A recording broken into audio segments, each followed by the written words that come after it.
Good evening. Tonight, the search for an accused killer. Police are looking for Tekoney Blackledge. He's accused of killing a mother and wife. Saron James was shot while riding in the car with her husband exactly 1 week ago. And the big question tonight, of course, remains why? Deputies say Blackledge lives less than 3 miles from the crime scene along Old Greenhouse Road near Katy. Melissa Correa is there with what else she's learning tonight.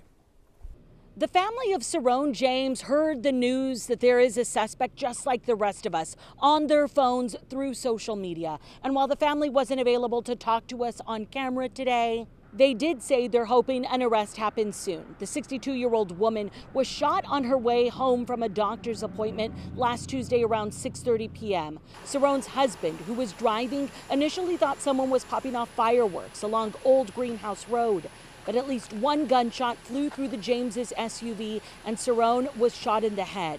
In a series of tweets this afternoon, Harris County Sheriff Ed Gonzalez announced a break in the case. He shared this photo of Tekoney Blackledge, confirming he's been charged with murder but has not been arrested. The sheriff also tweeted that deputies are still searching for this newer model white Audi SUV.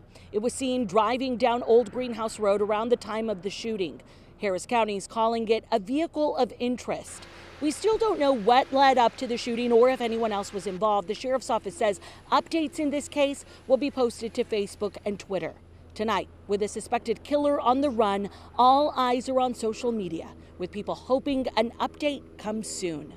Meanwhile, the family of Saron James is inviting you to celebrate her life this Saturday at 10 a.m. here at Cypress Family Fellowship off West Little York.